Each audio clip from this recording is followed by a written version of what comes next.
So today on Sonny Talks Spurs, I'm joined by a fantastic guest, a really good friend of mine ahead of the massive game, which is Manchester United versus Tottenham Hotspur. And it's the one and only Angelina Kelly of talkSPORT fame and also Stretford Paddock. How are you doing today, Angelina? I'm all good, thank you. How are you? Brought my United shirt out, ready to I go. know. Looking I'm still forward to wearing. this one. I always wear this wrong way. I always wear this green one because I feel like it's my good luck Spurs shirt. Is that your good luck United shirt, or I mean, is there any good luck United shirts in the modern era? No, there are none. I've got about between 5 and 8 that are just gathering dust that I don't even want to wear them because every single one I've put on for a game and it's been a disaster. So I can't even Hmm. look at most of them. This was actually a belated gift from my cousin. So that's why I'm wearing this one because I've not worn it for any specific games yet. So I'm hoping this will break the cycle of bad luck. I mean, you say about cycle bad luck. When I think of this fixture going down the years, especially Spurs going to Old Trafford, it's like once in a blue moon that we get a win there. I'm thinking that last Fergie season sticks out in my mind when Gareth Bale showed Mm. up. But more on the modern era now. What are you making of Manchester United at the moment? Because it is quite I mean, I can't even sum it up in words at the moment. It's just a bit of a disaster, isn't it? It's just so bleak. It has been so disappointing. I think to end last season, although the FA Cup was an absolute disaster, which I can attest to because I was in the stadium for it, Oh sat yeah. next to a City fan. It was awful. But I feel like to end last season on overall a high, juxtaposed with this season, it's just, I think it's frustrating more than anything. I think when I looked at some of the names that we signed, you bring in a goalkeeper like Andre Onana, very competent, on paper and from a lot of what we've seen. Mason Mount, I'll be honest, I wasn't expecting much, but one or two names that seemed okay, but everybody, new signings, old signings, so inconsistent. I'm not that surprised by the lack of goals because this has been an issue that's been going on, in my opinion. Take Marcus Rashford out for many, many years now. I think the Premier League alone, we've only had 2 games where we've had 3 different goal scorers, and those games, one of those goals was a penalty. And I think it is just so bleak. Like, it really pains me. I like to be that positive person, but it just doesn't seem to be happening. You don't know which Manchester United team are going to show up. So yeah, this has just been to go from so much hope last season to now just looking around thinking what is going on. It's just, I think frustrating sums it up for me. I think that is very true because we had a frustrating season last year dealing with Antonio Conte, and that's where my next question sort of comes from. Because when it's come to managers at the moment, we've been linked with the same names. I mean, Conte was linked with the United job, Yeah. but Erik Ten Hag was also linked with the Spurs job a few years back as well. And when you look at, you mentioned positives there, Tottenham in a very positive season, stylistic wise, and where they are in the table. How do you compare the jobs that are being done by Erik Ten Hag, who, had a good season last year, picking up a trophy, Mm. but has sort of fallen off a little bit and being questioned? Whereas Ange Postecoglou, it seems to be everything he touches turns to gold, even if, he's playing a high line and getting done 4-1 at home by Chelsea. What do you make of all that? It's like night and day, honestly. When you look, even the way that they speak in their press conferences, I understand that with Manchester United being their manager, we know how a lot of some of the stories have come out, about Jadon Sancho, even the whole Ronaldo situation. Ten Hag has had to deal with a lot, but you can almost see now his back is up every time that he's speaking. Whereas I really like the way that Ange speaks in his press conferences, even little details like that. I think, for you guys, and it's so painful to have to talk about, but you guys have even, at least you tasted top of the table. Do you know what I mean? Like, at least you've had, although you had that run and everyone got so excited and you thought you were winning the league for a minute and then you weren't. But Mm. I think to have at least that happen, even if it was for a short period of time, that belief and what that can do for your fans' mentality, and I think also your squad's mentality, that yeah, we might have only been at the top, for a short period, but we actually got there. We got good results. We have proven that we are able to do good things. We just need to keep it consistent. And obviously, James Maddison, I think, was great. Obviously, the injuries, and you've had quite a few setbacks. But I just feel overall, like you say, there's so many positives for you guys. And I think as well, you have a style of play. We can see exactly what Ange's trying to do. It Mm. might not always work, but this whole Ange ball situation, you know, the wingers are much higher up the pitch than last season. We're seeing much more dynamic attacking football, and the players are buying into it. You can see that they're on board. Whereas with Manchester United, I don't know what style we're trying to play. You know, we're trying to press, but then it doesn't work. I mean, I was looking at some stats. Even though we brought in Andre Onana because we didn't like how David De Gea was, you know, not able to pass from the back, Manchester United have had fewer build-up attacks in the last 5 than in the last 5 seasons. So, and that's not wild. me talking about Andre Onana or David De Gea. I'm not going to get on the hate train with Onana. And I understand that it was time to go with David De Gea. I don't like the way they did it. I'll never sign up for that. But I just think even that alone, you think, what are we doing here? Like, what are we actually trying to achieve?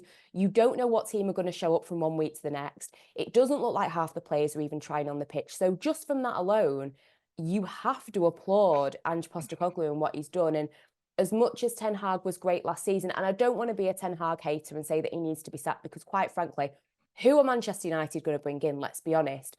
I don't want to hate on him too much, but there are so many pieces of this puzzle that are not fitting. And I'm not saying it's solely his fault, but looking at the managers, like I said at the beginning, it is literally night and day. And I think you can draw comparisons between Tottenham and United because we've both had sort of injury dilemmas. You know, you've had so many players out, so have we. But we've managed to still, I don't want to say bumble along, but pick up results, show good styles of play. And then when I watch Manchester United, which I seem to watch a lot because, you know, they are the biggest team in the land. Entertaining for you guys, isn't it? Exactly. Seeing like roles reversed from 20 years ago. But when I do watch United, it is you hit the nail on the head there. It's like, am I watching a counter-attacking team? But this team wants to pass out for the back. Is Onana, was he signed too early? Because when you've got Johnny Evans and Lindelof at the back, they can't really, have the build-up play that is needed. So it does really baffle me, like some of the things that are happening. And same with Ten Hag. It's like, I feel like he doesn't do himself any favors the way he's sort of very closed off to the media, and he's had the Jadon Sancho situation, he has had the Ronaldo situation, so they're all piled up on him. But honestly, I mean, that's the thing with supporting Manchester United. Every story's blown out of proportion. Yes. It's a cauldron. It's like that chicken one, the undercooked chicken or something like that. Yeah, that was like headline news, and it's not it's like Ten Hag was in the kitchen cooking something else up. I know, like that was Ten Hag's fault. It was Jadon Sancho that brought the chicken in, Ten Hag that undercooked it, and then it was all the players that served it to, like a load of small children that were fans or something that came down to Carrington for the day. It's honestly, it is like every day you think, what is going to be next? Then there was the problem with, was it the shirt or the socks were too tight for their legs? Yeah, something like that. Yeah, it's all been going on. But moving on now to some more transfer stuff, and United haven't really done anything as of yet, but there were links to Timo Werner, which Spurs, I don't want to say they've swooped him because I'm not sure how close or if United were in for him, but do you think Timo Werner could have worked out at United, or are you sort of glad you maybe dodged a bullet in that regard? You know what? There's been quite a few players that seem to be linked to Spurs, and you guys seem to get these players. I mean, the Sergio Reguilón thing was quite interesting in that how you got him, then we've had him, and then we've kind of tied him off. I thought that was quite interesting in the end, how it turned out. Timo Werner, I think overall, I am not too upset that we've lost out. Like you say, we don't know how close it was, but let's say for argument's sake, we've lost out on him. Another player that we've lost out on. I'm not too fussed about it just because this isn't anything against Timo Werner. I understand why people aren't happy. I think that he had the worst finishing record of any Premier League player in I think it was the 2020 to 21 season and the season after that. So I understand why some people aren't his biggest fan, but at the end of the day, the guy does have pace. You can put him on a wing if needed. He does get himself into good positions. He's just not the best with the finishing. And I think he's worth the gamble for Spurs. For Manchester United, I think if we're going to get some kind of goal scorer into the team, which we desperately need, because you think back to Manchester United, the last decent out-and-out striker, I mean, you're thinking like, what, Robin van Persie? Yeah, maybe, yeah. And that's going back to, I think... Ibrahimovic, maybe, if you want to... Or Cavani, I don't know. Like, because but then I see them as stopgaps, whereas Van Persie was like, in to score goals, Yeah. won you a title. And that's what it was. Exactly. And I think we've not had like those are two great examples. I think apart from names like that, you can't really think of anybody that has been, has done what they're supposed to be doing. And I think with Rasmus Hojlund and the lack of goals and the worry around that, I think if you're going to bring somebody in, it needs to be somebody who is very confident and can almost put a virtual arm around the shoulder of Højlund. And I don't think Timo Werner should be expected to do that because we already know that going back into the Premier League, his confidence isn't probably going to be great. So I don't think he's the perfect fit for Man United. But like I say, definitely worth a gamble for Spurs. Yeah, I think, you mentioned Højlund there. Personally, I think he will come good. There is a player there. He just needs the sort of support and creativity around him. And maybe the wingers need to get him more He's involved in getting the no play. service. Yeah, That's I the mean, thing. Yeah, he people is. are hating on this poor kid. It's like, I'm sorry, out of form Marcus Rashford, Anthony, who will lucky if he passes the ball forward. Normally he's going backwards. You've got Alejandro Garnacho, who is very young and recently has kind of been playing more on the right to try and help with this situation we've got with the wingers. But, he's very young. And I'll be honest, he is a little bit selfish. With those options and Bruno Fernandes sometimes playing out of position because of Scott McTominay, can you blame the kid for not having that many opportunities? He should maybe capitalise on one or two. You do look back and think, oh, he should have got that, he should have got that. But I think people need to give the kid a break. I know he's played a lot of games for being so young, but yeah, I think people need to lay off him just a little bit. I say Bruno Fernandes. He's like playing, that game Score Hero on the iPhone, where it's Yes. just all about that player and it's about them hitting it top bins. I'm like, he's just in his own mind. He's not thinking Yeah. about passing. He just wants to get his own goal. Yeah. But we've mentioned there a lot about players that have been brought in at United, and Højlund is one of those ones on the fence where will he turn good, will he not? But does United's transfer policy have to be questioned? Because I'm comparing it to Tottenham's right now. We've mentioned a lot of players during this video. You went for Andre Onana, the big money signing, but we picked up Vicario, who has been, so much better. You look at Mason Mount, who you mentioned as well. You could have got James Maddison, who is, I know he's got injured, but he was showing so much promise at the beginning of the season. And also, personally, I think you should have probably got another centre back, Mickey van der Ven. I'm just thinking, is there a situation where the policy has got to change for transfers? But then on the back of that, do you reckon it will change now that Sir Jim Ratcliffe and Ineos are all in the building and, the ball's got to start rolling eventually with them lot in town? I think that the transfer policy has had to change for quite a while now. We seem to have been paying so much money for these players and players that are coming in, and we've been promised all these amazing things, and then they don't deliver, and then something comes out that they're slagging the club off, or the wife's slagging the club off, or the mother, or somebody's slagging the club off, and it doesn't even seem like they want to be there, and it's just an entire mess. I think with Sir Jim Ratcliffe, I think all Manchester United fans are hoping and praying that this is going to be a significant turn. At the end of the day, we know it's 25%, but this is the closest that we've come under this Glazer regime, the closest we've come to some kind of change. So I think people are hoping that that will change. The main thing for me has got to be mentality. I think, why are players wanting to sign for Manchester United? Because nowadays it's not because it's guaranteed silverware. A lot of people you do question, have you come because you know that they pay decent wages, you know that it's still, on your CV, Manchester United is still a prestigious name. You question why people are signing, and I think that's one thing that they have to nail down now is, do you want to put on this shirt and really perform and do it justice? That's one massive thing for me. And I just think, yeah, the kind of players that we're bringing in, we need to be smarter with these signings, paying all this money for these players that are getting injured or just aren't performing or can't adapt to even, players coming from overseas that can't adapt to the Premier League. There's just so many holes in the system at Manchester United. And like you say, look at some of the players that Spurs have got for less money and they are performing. You can't guarantee that they'd perform at Manchester United, but I think taking that idea of not necessarily panicking and thinking, oh my God, we need a striker. There seems to be a bit of a striker doubt. Let's just throw all this money at this kid and just hope for the best. It's like, did we shop around? Did we shop around even in the Championship, did we shop around for somebody that is at least used to the style of play of English football, the pace of English football? Could we have brought somebody in like that? I don't have those answers, but it would be interesting to know just where we are shopping, because at the minute, it seems like we're shopping in the wrong aisles. That's a really good. I'm just imagining Ten Hag in the trolley going down the bargain basement With some area. like mini footballers in the trolley, like, yeah, you'll do, yeah. I got a really good deal, and he's like, "Did you use a club card?" Oh no, I didn't Yeah. actually. I've He actually never got been uses the ripped off. club card. Oh, honestly. But looking ahead now to the rest of the season, who do you reckon is going to finish higher in the Premier League between our two clubs? Like I say, I love to be on the positivity train, but I'm also not an idiot. So I'm gonna have to go with Spurs. I feel that you guys have, like I say, you've already tasted that kind of, life in the top four.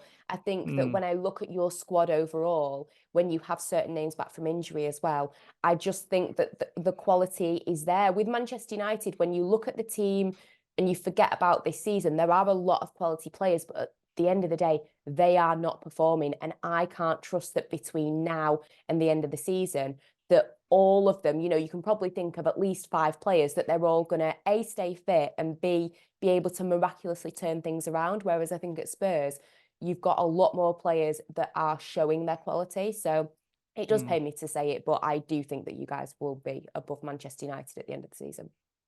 And finally, then to wrap this video up, match and score predictions. How do you see it going? And yeah, what do you reckon the final Um, score is going to be? Positive now. Oh, Ten Hag will probably play McTominay.